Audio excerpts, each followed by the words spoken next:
Continuamos con la unidad 4 correspondiente al tema de ondas en plasmas. Vamos a hablar ahora, a recordar algo que ya habíamos visto para enfatizar y relacionarlo con el tema que estamos viendo. Recordemos que el plasma se puede polarizar. Esto es que se formen dipolos. La carga negativa y positiva se separa debido a un proceso de polarización que es originado cuando cambia el campo eléctrico respecto al tiempo.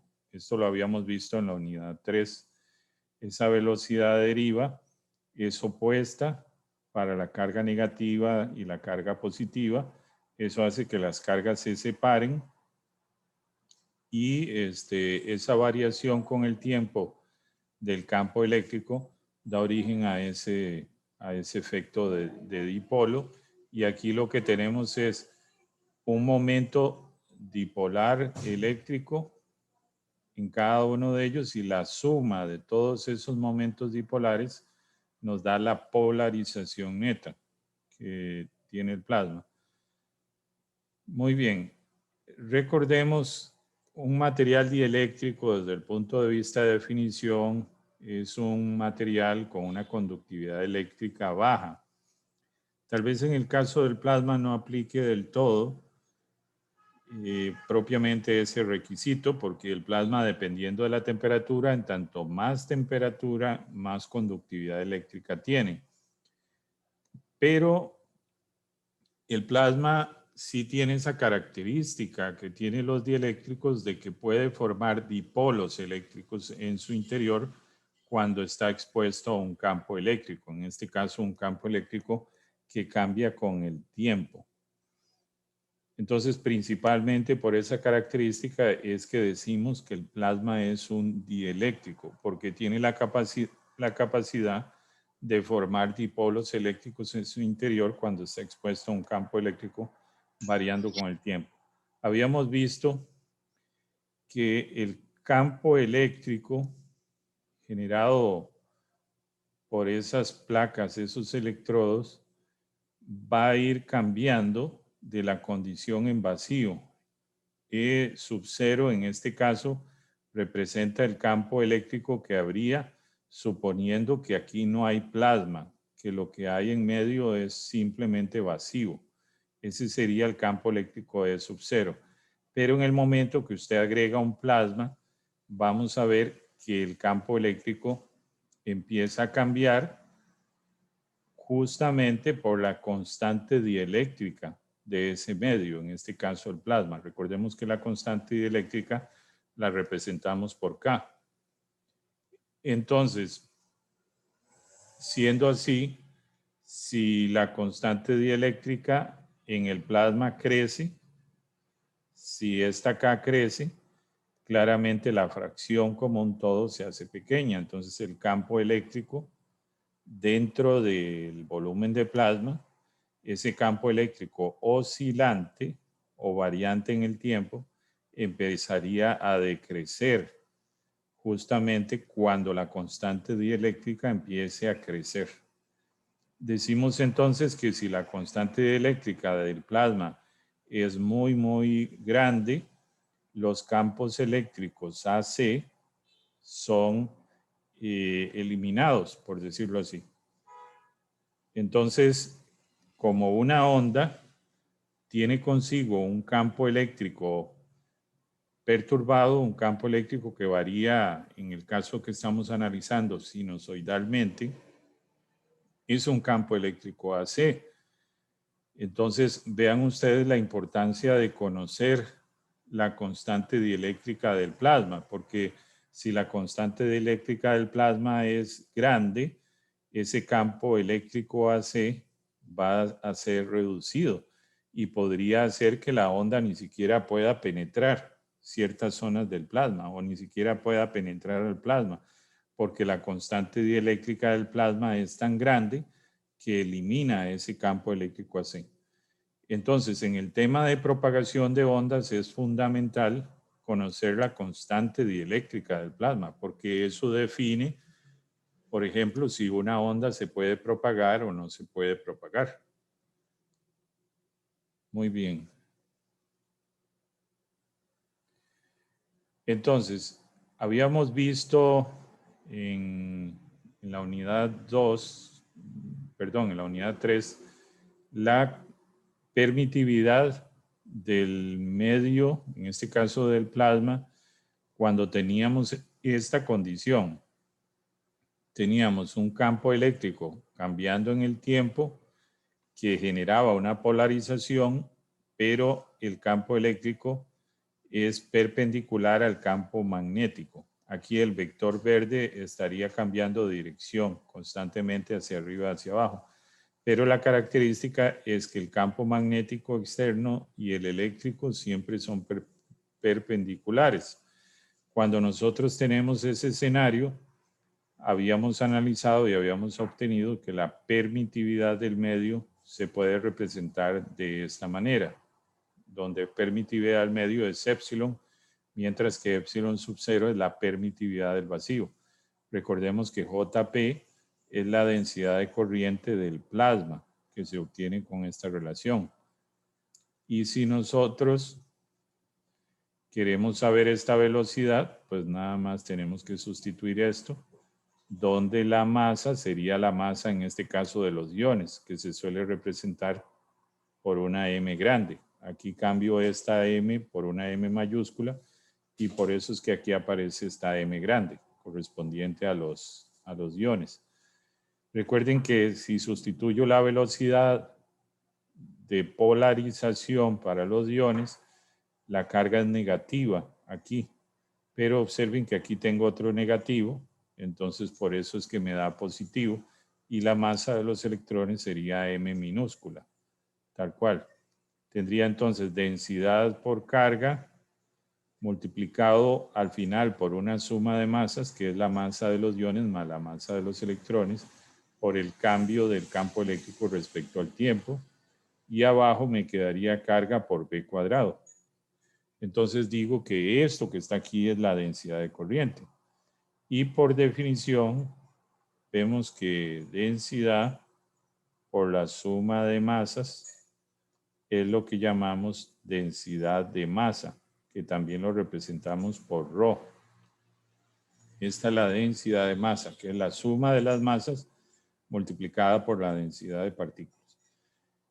Claramente esta carga elemental se va con esta y queda B cuadrado. Entonces decimos que la densidad de corriente de polarización termina dependiendo de esta manera, que lo podemos sustituir aquí.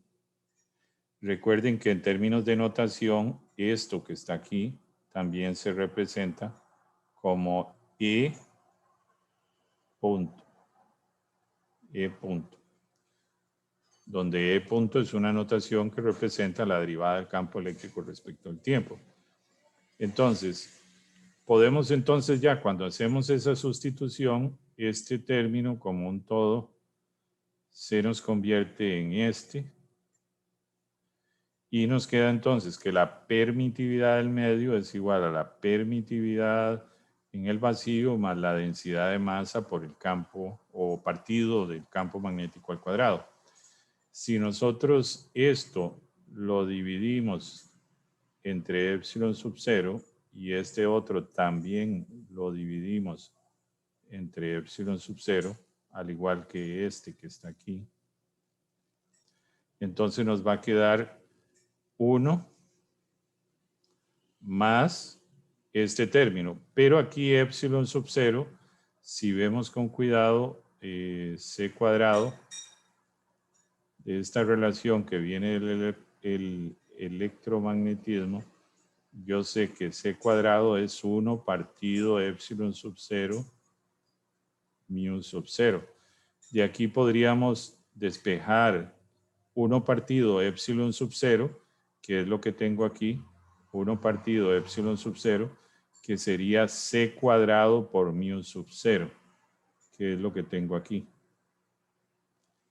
Entonces aquí le estoy dando otra cara a este cociente permitividad del medio entre permitividad del vacío. Por definición, el cociente de la permitividad del medio entre la permitividad del vacío, ese cociente es lo que llamamos la constante dieléctrica. Entonces aquí lo que estamos viendo es que la constante dieléctrica para este plasma, que tiene estas características de que el campo eléctrico sea perpendicular al magnético, de que la frecuencia de variación sinusoidal sea pequeña comparada a la frecuencia ciclotrónica, la constante dieléctrica de ese plasma va a estar dado por eso. Ahora, sabiendo eso, de nuevo lo copiamos. La pregunta que nos hacemos es ¿qué tan grande puede ser este término? Porque al final la situación 1 sería cuando la permitividad del medio es igual a la permitividad del vacío. Vean que aquí nos estamos alejando un poco de la unidad, es decir, la permitividad del plasma cambia definitivamente por el plasma mismo. Entonces, este término tiene un valor. ¿Qué valor suele ser el típico? Para un plasma con una densidad de 10 a la 16 partículas por metro cúbico, que está expuesto a un campo magnético de 0.1 teslas, suponga que es hidrógeno, el gas que se ionizó.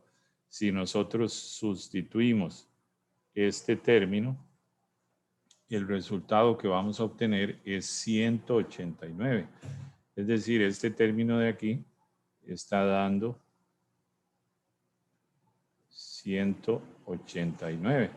Tendríamos que la constante dieléctrica es 189 más 1. O sea, la constante dieléctrica sería 190. 190 claramente está muy lejos de 1. Vean entonces que la constante dieléctrica de un plasma como este se aleja por mucho de la unidad. Se aleja por mucho de la unidad. Entonces, vemos que definitivamente esa constante dieléctrica va a poder variar los campos.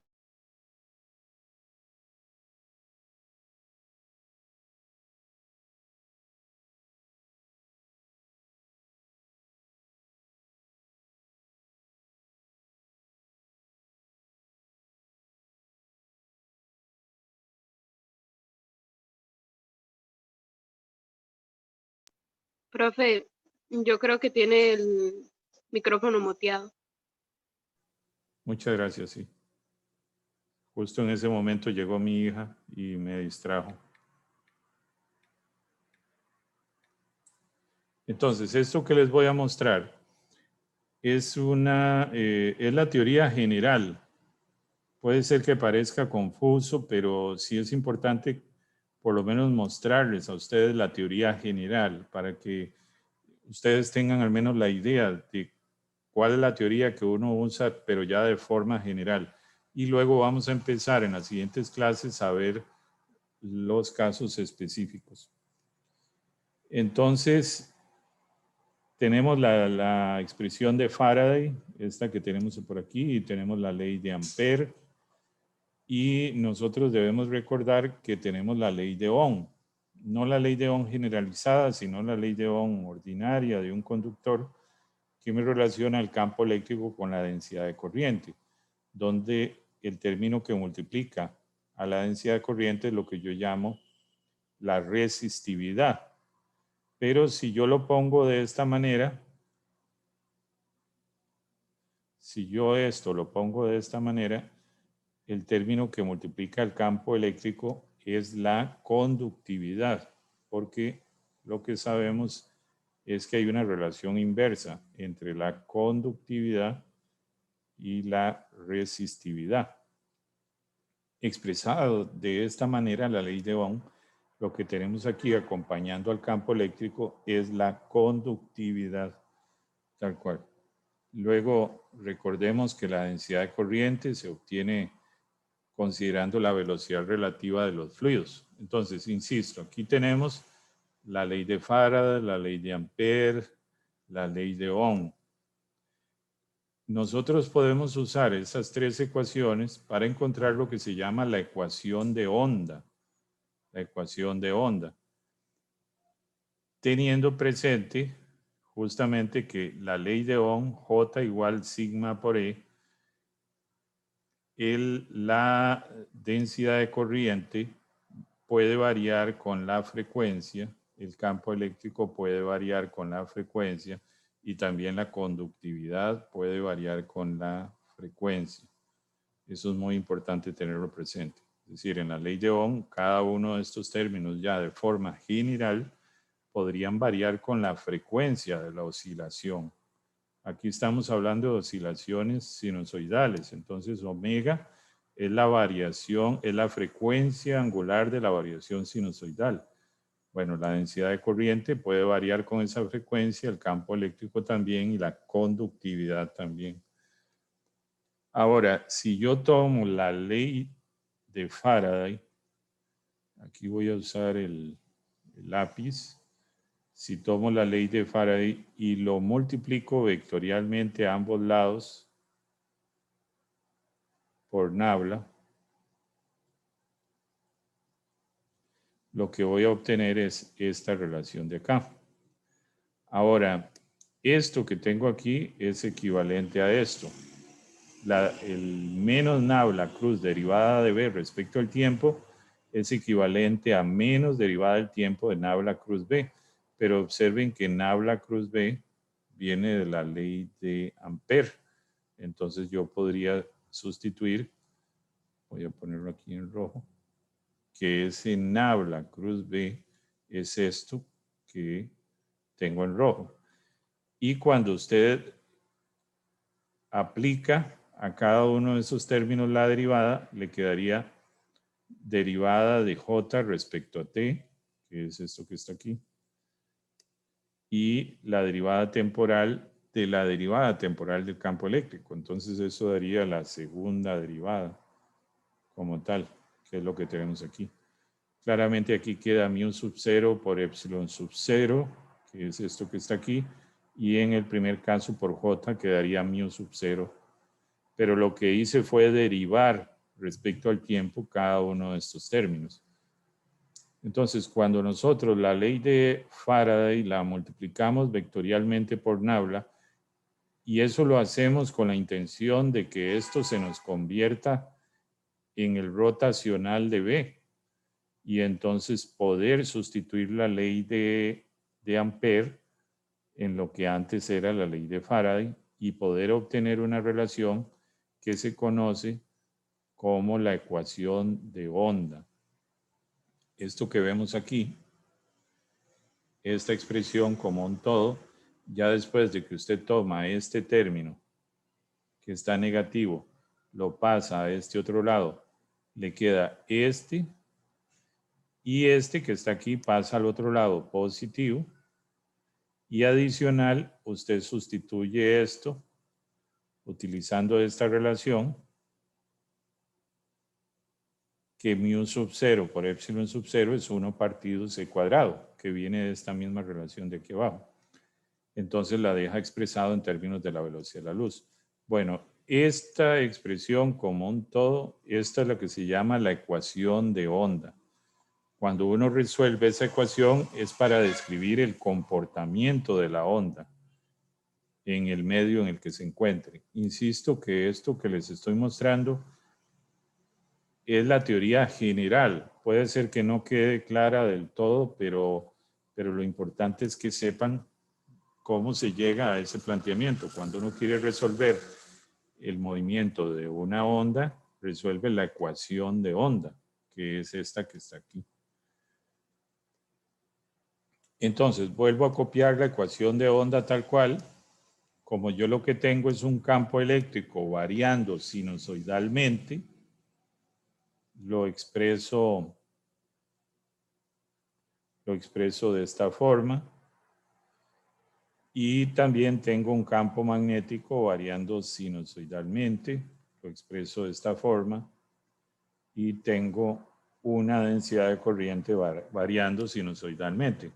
Recuerden que les dije que el campo eléctrico está variando sinusoidalmente con una frecuencia angular.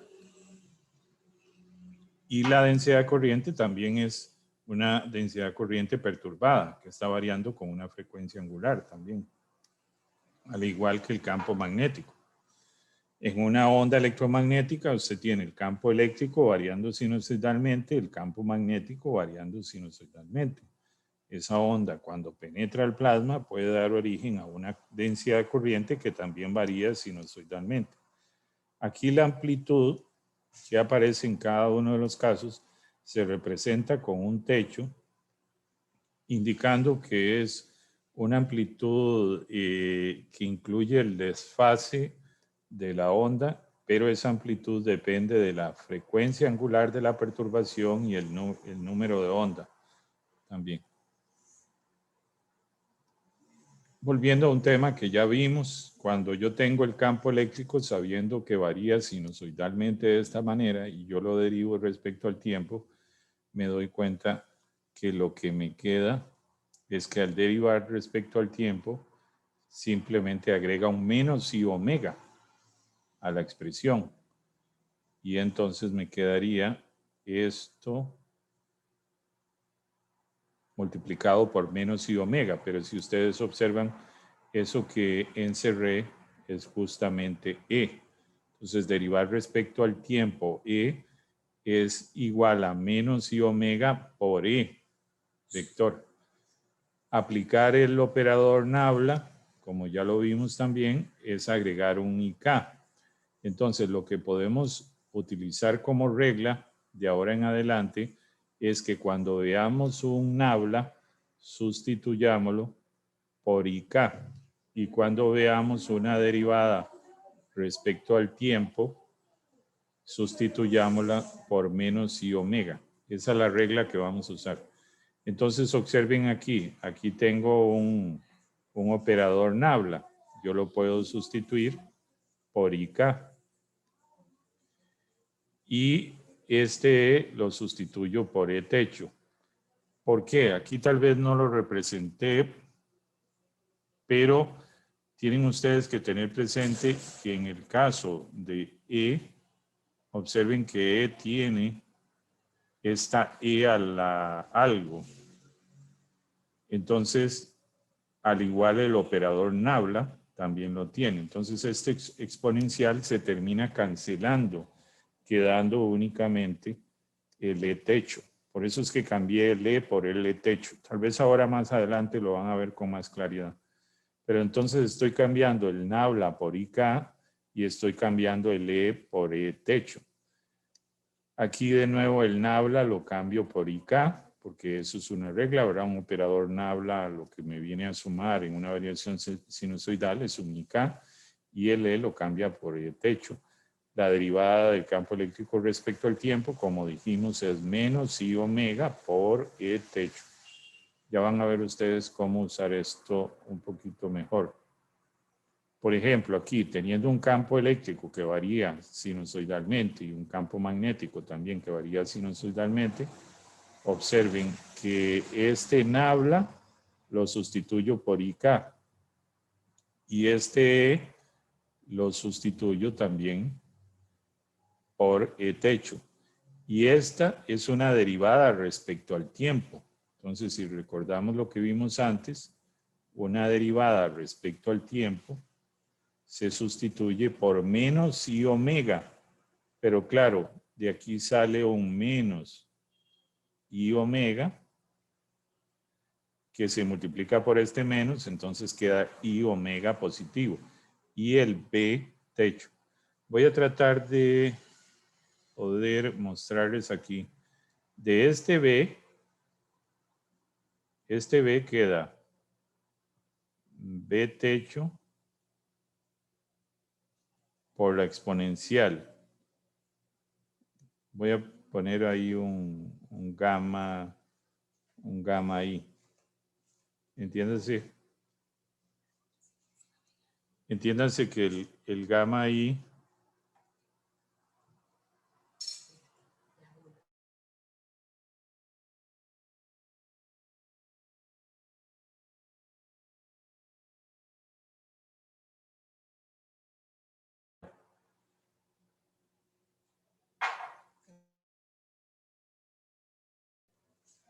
entonces, si también nosotros al otro lado sustituimos E, por ejemplo, este E sería E techo, aquí era un B techo, por la exponencial de I phi. Recuerden ustedes que esto que está aquí es lo que yo estoy llamando phi. Esto que está aquí. Entonces, si ustedes observan, aquí este E a la I phi se me va con este E a la I phi y por eso es que me queda E techo. Y a este lado me queda B techo.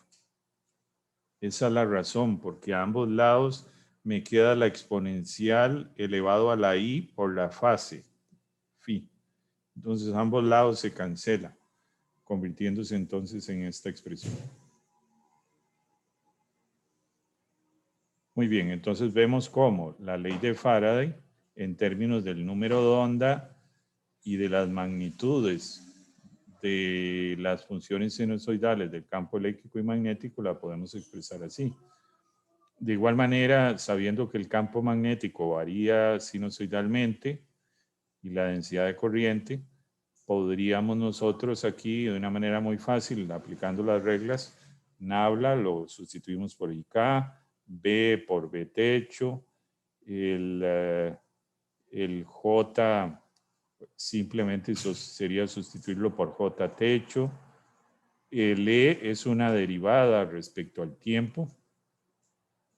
Recordemos que una derivada respecto al tiempo representa menos I omega.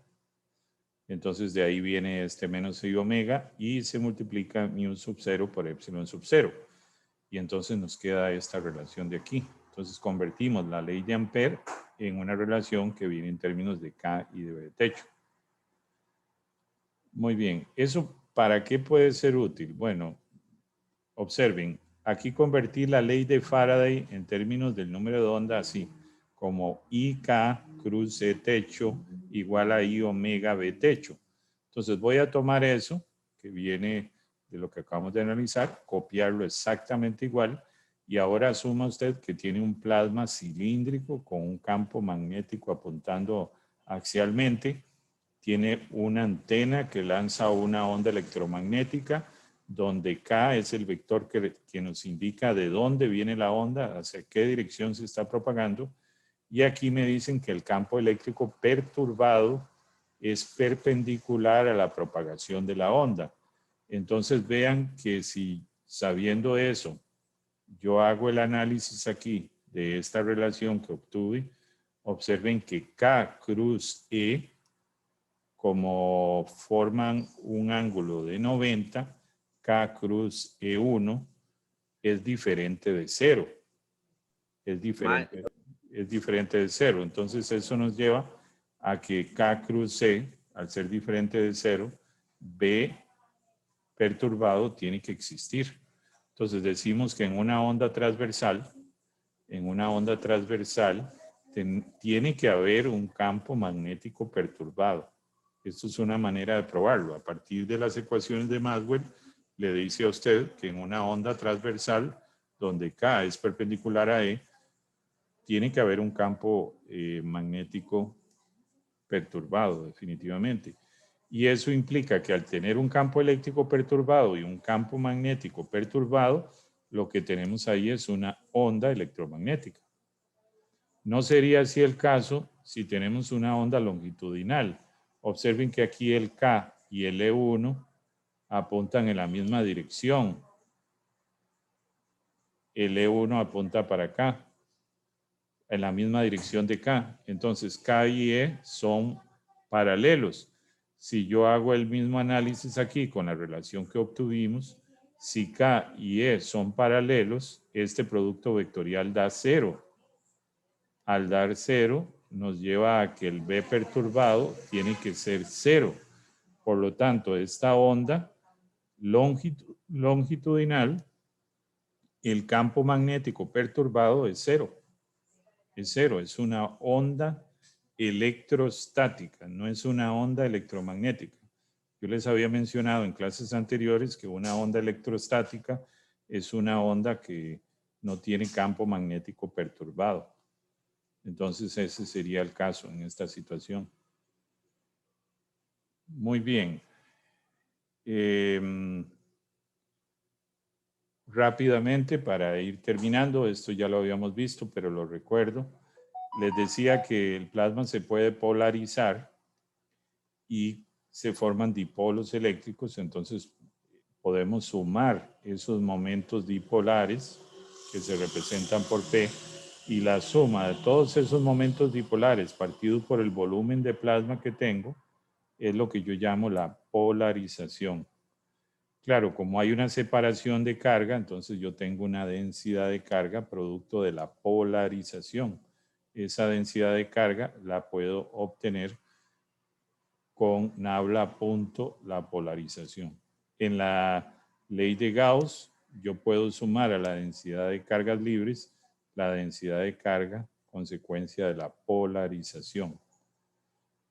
Y entonces habíamos visto, para no volver a repetir lo que ya vimos, que D se puede representar como epsilon sub 0 por E más la polarización, donde la polarización guarda una relación lineal con el campo eléctrico. Entonces podemos sustituir esto aquí y nos quedaría la permitividad del medio de esta manera.